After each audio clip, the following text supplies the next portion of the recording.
Hi friends, strangers, internet. My name is Emily Hanhan. I love colorful makeup and colorful language.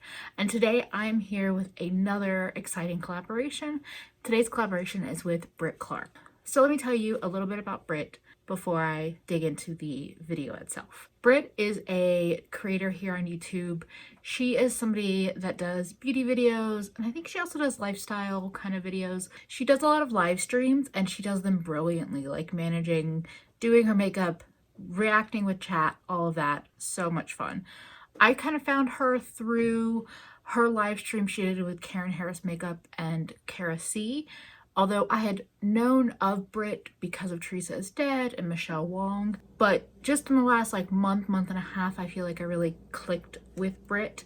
And we kept kind of seeing each other in the audiences of different live chats. And then she realized I was a creator and I don't know, instantly I just felt like I had a new cheerleader in my corner. She's just so kind and so encouraging. She's another woman that curses here on the platform, and I tend to have a soft spot for those kinds of creators especially. And Britt's Britt Mist series has been so much fun. One of her most recent videos was a winter favorites tag, and it was just aesthetic dreams. Like everything about that video, Britt's highlight lipstick combo, her pajamas, her background, she has wine, just, oh my god, Britt, you just killed it. I'm gonna put a clip in right here. I want you all to get a little taste of what I'm gushing over. Favorite winter lip product. It's what's on my lips right now. And it's from the drugstore. You're welcome. The Healthy Lip Velvet Finish in the shade Fight Free Reticles. I feel like I've talked about this so much. Such a good formula. So underrated. I'm going to give you guys. This is so old. I need to get into one of these. Anytime holiday time comes up, this is always the red that I go for. This is really the only time of the year that I wear reds. So you see what I'm talking about Britt, right? So if you aren't following her, you should go subscribe. She's fantastic. Now, the video, I feel like I'm kind of pulling Britt into the indie makeup world with this video. Now, I think she has bought some indie brands in the past. I know she has a recent Cleona Cosmetics stained glass purchase. She has an amazing swatch video of those shadows. It's so good. I'm already thinking it'll be a reference if I buy more of those shadows. And my look is actually inspired by her because I basically did Cleona all over the face. I'll just quickly walk through what we have going on because I know it's a lot. On my lips, I have Oculus, which is the only jeweled multichrome that I own. And then on my eyes, I have Tower, the pastel multichrome on my lid and a little on my lower lash line, and then Carving on the lower lash line, and Reflectance, I think, on the inner corner and the cheeks. So this look is kind of a tribute to Britt's look in her amazing Cleona swatch video. And this video idea, finally getting to it, I'm sorry, I'm talkative today. The video idea is 20 indie brands that we want to try in 2020. So I think Britt is generally pretty new to the indie world, whereas I've been loving indie stuff, especially this year and in 2018 as well. But there's just so many brands out there that are doing interesting things that I have yet to try that I'm interested in trying.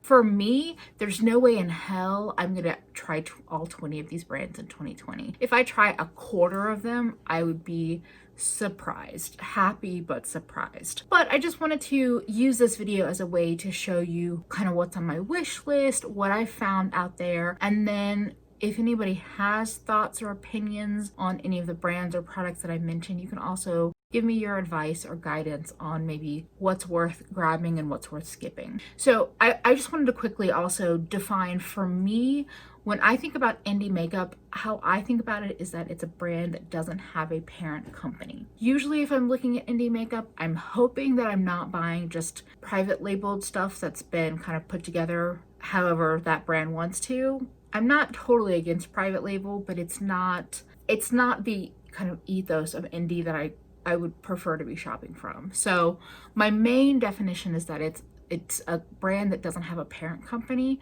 but I do look for more handmade or hand mixed, more personalized in that way. That's how I look at indie makeup.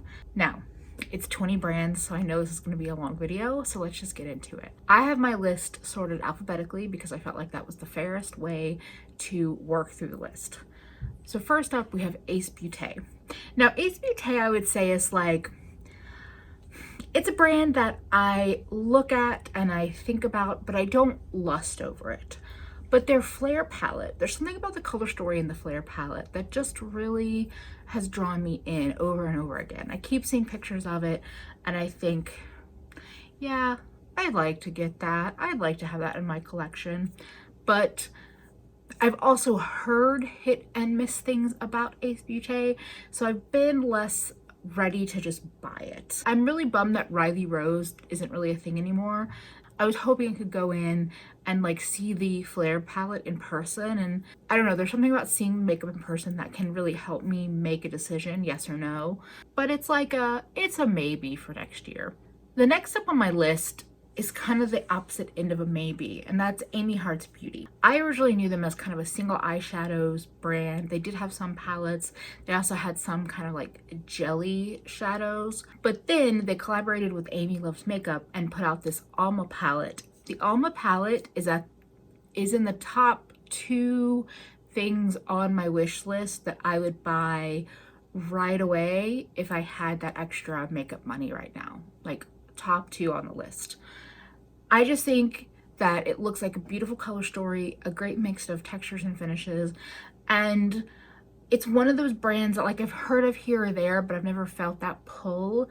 But for me, having that put together palette that draws me in is such a rarity, and it's so exciting because if I was gonna go on the Amy Hearts Beauty site like without planning and just pick out single eyeshadows, I would easily spend what the Alma palette cost. Whereas I can support Amy Loves Makeup by buying the palette and get a really pretty color story.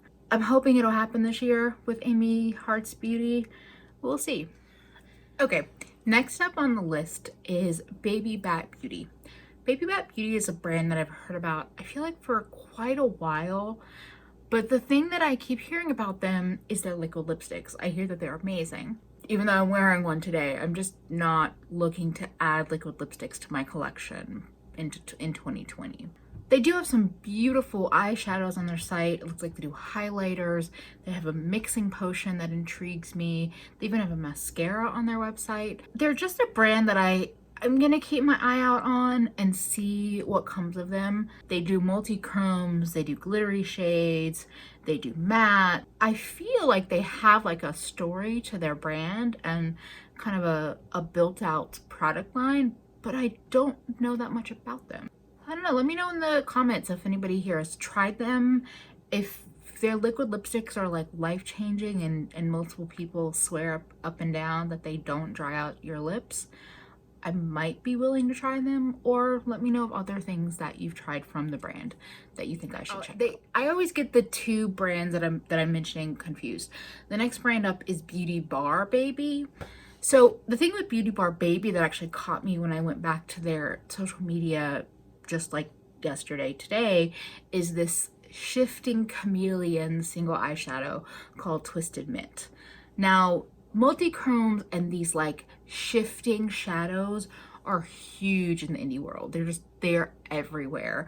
And so it's a little overwhelming because I don't know if I'm buying duplicates of things when I am looking at a new brand's formula. But if you give me like a white to green to another color, shifting like inner corner or highlighter color, I'm kind of in. I kind of need it. So that's like what's on my immediate, if you gave me a gift certificate to Beauty Bar Baby, that would be the first thing in my cart. But generally speaking, they just have some really gorgeous, again, multichromes, flakies. They have more of these kind of shifting shadows that they're also showing as like highlighters, or you know, selling as a little trio like for your face. And I think that's brilliant because those shades can totally be used as highlighters, just like I'm using the Cleona Reflectance Iridescent shadow on my face. So the fifth brand on my list is one of those that some of y'all might not think of as indie, but I still think of them as indie in my head, and that's Dominique Cosmetics. They're sold at Sephora. Does that ruin their indie status? I don't know. Not for me, but you might disagree.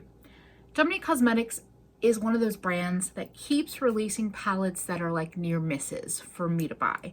So when their latte palette launched, I actually thought it was a gorgeous color story. Even then I wasn't into neutrals, but I was more into them, I guess, kind of.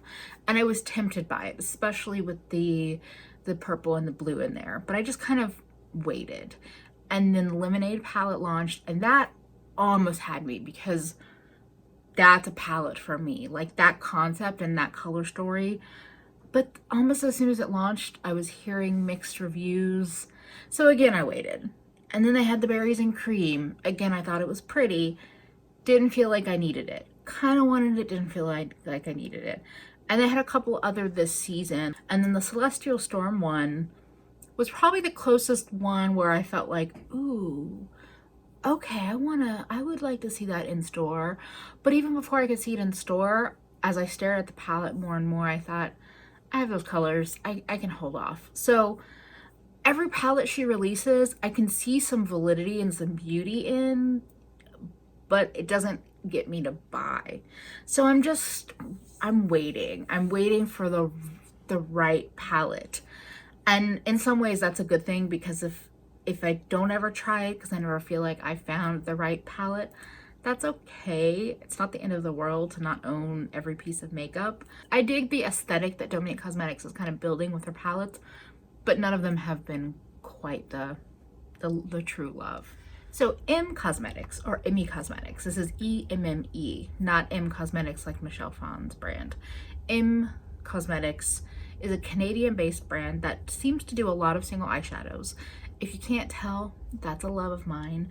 So I tried to bring in some diversity where I could find it with my indie brands and what they offer, but there's going to be a lot of single eyeshadows we're talking about here. They just have beautiful formula. Their shimmers just look like they're so beautiful, and they have more of that, like, not silky, but more of that wet finish. I know that I've been more into like the high texture shadows, but there's something about the M Cosmetics shadows that even though they are just that shiny, smooth, metallic finish, they're just beautiful. And they have some shadows that have a great shift to them. Like the one shadow I have on the screen, I know I have a million of those in my collection, but I would love to have it in my collection from M Cosmetics. And they seem to have a big eyeshadow assortment to pick from. And that's exciting, because if I'm craving like some certain specific colors and I want to try a new indie brand, M would be one that I could go to their site and kind of hunt out those colors that I'm looking for. So next brand on the list is Igneous Cosmetics. I discovered Igneous Cosmetics through Mia's Virtual Vanity and Le Pocket Change. And they just seem like a brand. They seem kind of like understated, and like they're just slowly bringing things out that kind of fit within their brand and are also interesting or special. They have two different kind of collections, an Amazon collection and a Karoo collection, that you can get as either a like full out palette, a bundle of the shadows themselves, or you can buy each shadow individually. And that's lovely, because I feel like you can choose whatever makes the most sense for you. If you're somebody that really needs the palette to be ready to go, you can get that. If you're just drawn into one specific color in the selection, you can also get that. The two collections I was just mentioning have a lot, they might be all matte colors and they're all different shades of green. So you know I'm into those. I just want to see what's next for Igneous. They seem like they might be on the more of a subtle side of indie makeup for me, but that doesn't mean I couldn't enjoy them. It's funny that I think matte greens are subtle, but then again, you see this makeup. Okay, Kristen Lee Cosmetics. This is a brand that has, I think they're kind of those jelly shadows. They do singles too that I'll talk about in a minute, but they have these jelly, what do they call them? Glimmer Gel Sparklers. I know I don't reach for liquid shadows on a regular basis, but their swatches really do things for me. And it's the same. I'm so easily like drawn in. Like there's a shadow that's like pinky red shifting to like lavender, icy, purpley blue. And I'm like, yes, I want that. And I know that was the same kind of color I was looking at M Cosmetics. I might not be original, but I like what I like. It just intrigues me. I'm excited to see indie brands doing things outside of just single pan powder products. And then they also, speaking of more green, they have a collection of shimmery green shadows. All of the colors, which I do not need, but like Savvy and Bitter, I want them.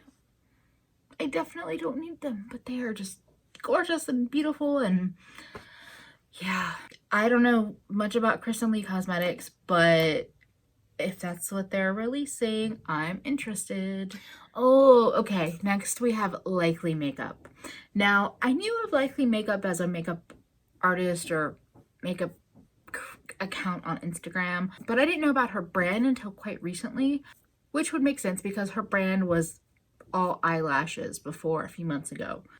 But they rolled out the Clown Blush Quad and just recently the Fairy Blush Quad, and I just love what she's doing with her brand. The Clown Blush Quad still is calling my name because I'm so into yellow blush, and I think that's just such a fun quad of colors. The Fairy Blush Quad is interesting because it's like still bright colors, but she's actually also brought out colors that are a step down from the Clown Blush, so you could also mix the two palettes together and it would make sense. I love the aesthetic she's gone for. I think it's such a fun thing to roll out as like your first kind of powder makeup product. And I love blush draping and editorial blush, so I'm excited to see more of that out in the world. I'm not as into matte blushes these days, so again, it's not like an immediate purchase for me, but I would love to see more people use them and play with them and kind of hear more reviews to see if I wanted to pick some of those up. The Clown Blush, I kind of feel like I'm gonna have it in my collection before the end of 2020.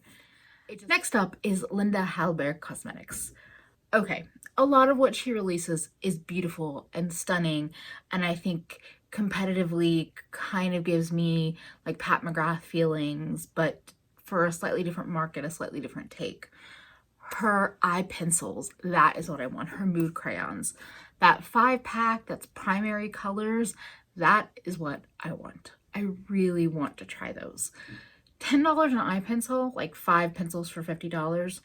It's not a terrible price point. It's actually pretty good in the scheme of things. I have so much trouble with eye pencils actually sticking in my waterline that I really want to try it to see if there's a new formula that works for me, but I don't want to try it and be disappointed. So that's what's held me back. Now I'm getting to know Beauty Bay a little bit more. Not that I bought from them, but I'm aware of them and I know they do sales and they have good shipping and all of that. I could see Linda Hallberg coming into my collection also in 2020. I'm hoping, because if her mood crayons work for me, that would be so fucking exciting. So we're halfway through the list, and next up we have Lisa Eldridge. Everything about Lisa Eldridge lipsticks has me drawn in. I feel like the colors look really nice. The packaging is stunning from what I've seen in video and picture. The thoughtfulness of how she's releasing, the slower plodding pace, it all like gets me super excited because it's a brand that I really am eager to try, but also because she is so thoughtfully rolling things out. I don't feel that like FOMO kind of like I need to get it right this second, because I feel like she's only going to be getting better with her line, and I don't think she's just going to like abandon it in 6 months. There's something about it that just feels like I can wait. I can make the decision to get the color or colors that I feel like will really be a good purchase for me when it makes more sense for me to buy. It's interesting how her speed of release and her perspective, her wording and her social media and her email releases, like, it's working for me in a good way. It makes me feel comfortable in just like watching and waiting with this brand. So there's a few brands on this list that are on here because of Teresa is dead.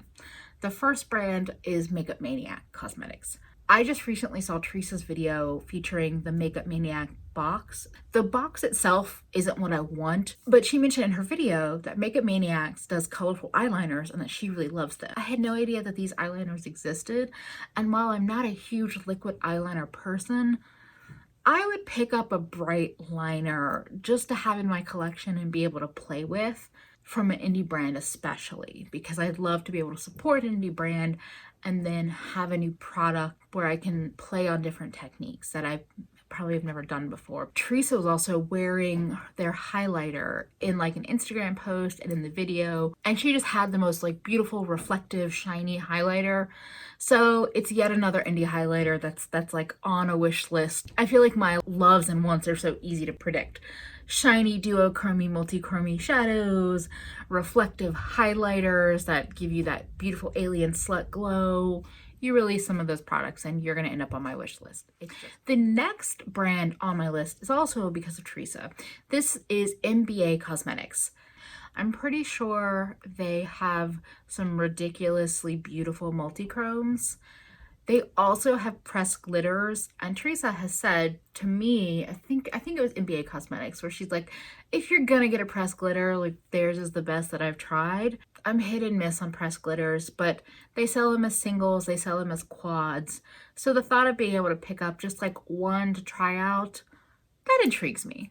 I would give it a try for some more ridiculous makeup looks. I also saw they're doing glow dust, which looks like more of those beautiful, shimmering, iridescent kind of shadows. Maybe they're rolling them out as highlighters.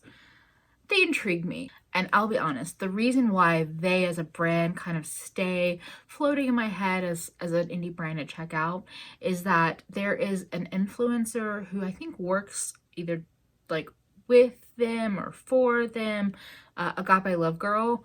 And I don't know if she's just doing social media or what exactly, but she's like such a sweetheart. She's also like another kind of supporter of smaller creators. And I've interacted with her a little bit online, and I just feel like if you have people that are like seem to be good people working for you as a brand, I'm going to be a little bit more biased to pay attention to your brand.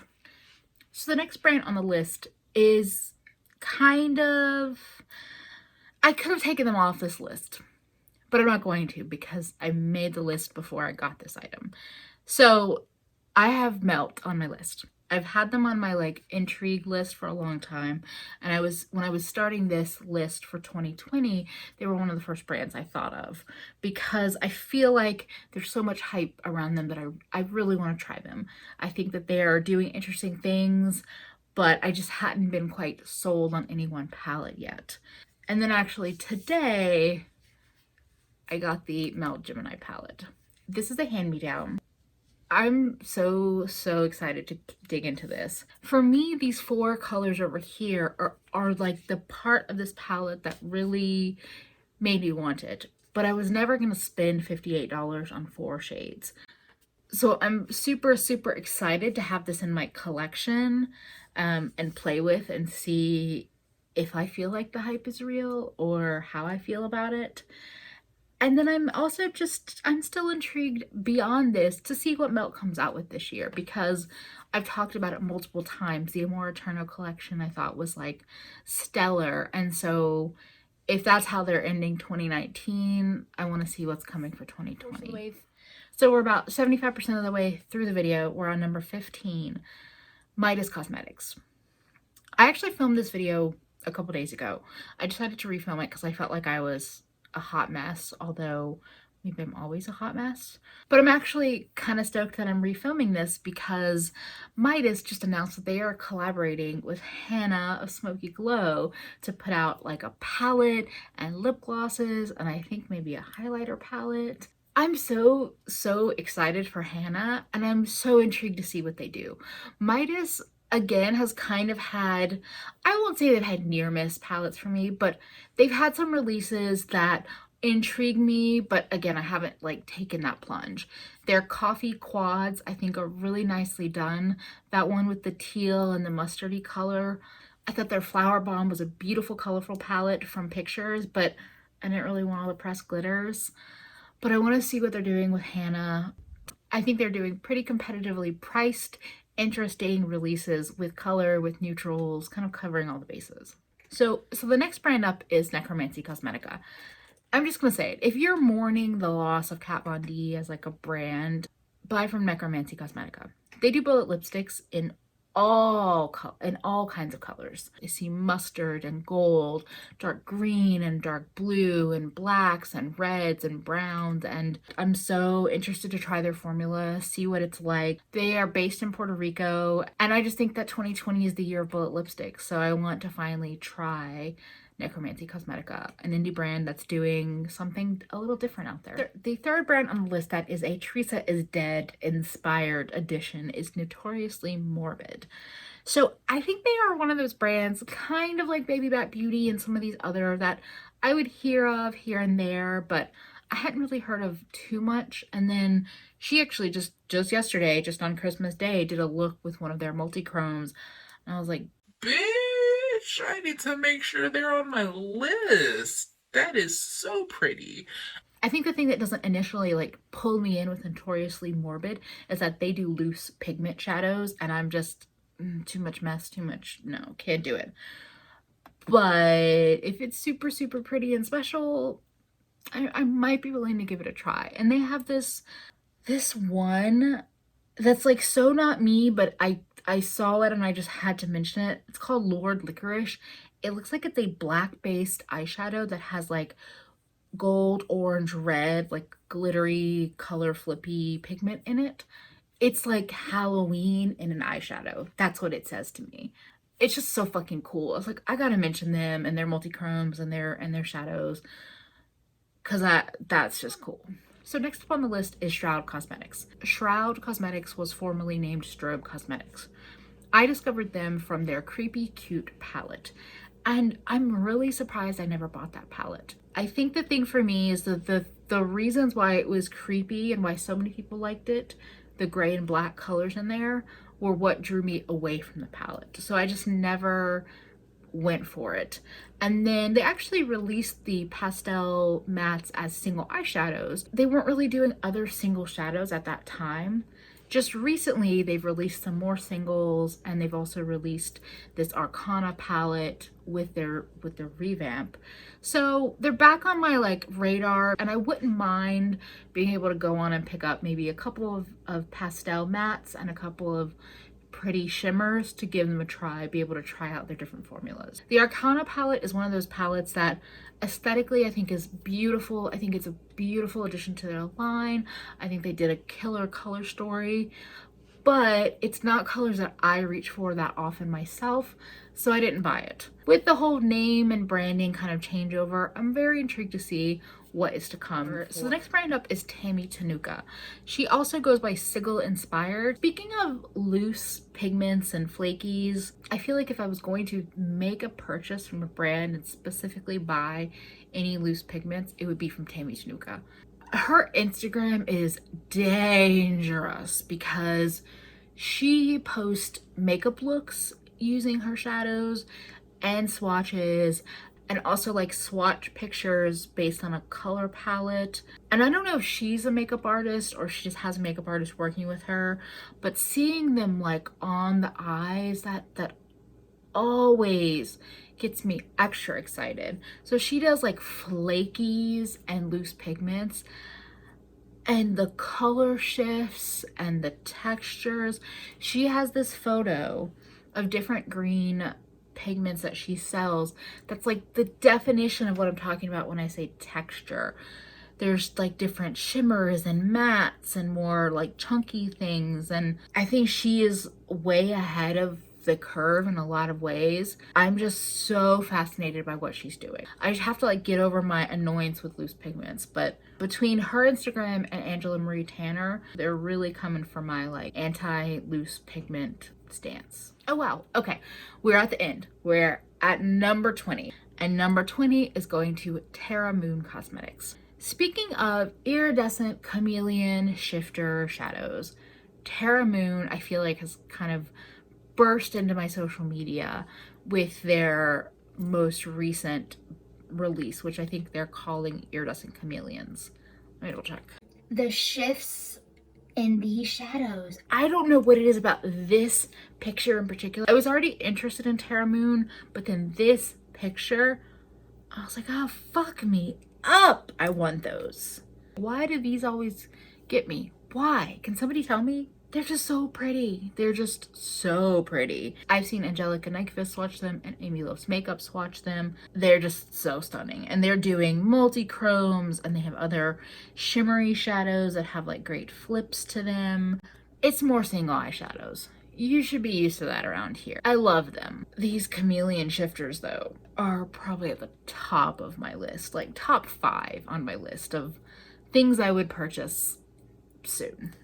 I'm gonna close their Instagram now before I keep staring and start drooling.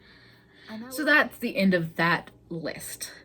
I hope that wasn't too repetitive, but maybe you also are wishing over these brands and their releases, or maybe you have some brands that I didn't mention that you haven't seen me use on this channel and that you want me to maybe check out. You can leave those in the comments.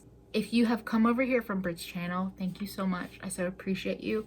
I hope you enjoyed what you saw, and if you want to follow along with all my colorful shenanigans, I would love for you to subscribe. I also have a Patreon that is there purely to support this beauty creative endeavor. I would love your support over there if that's something that you would be interested in. If you haven't checked out Britt's video, please go check her out. She is just a delight, such a lovely person, and I'm really intrigued to see what she's found in her research. If you have any questions about anything I've talked about in this video or anything on my face, feel free to leave them in the comments. Otherwise, thank you for spending a bit of your day with me. I hope to see you again real soon. Bye, friends.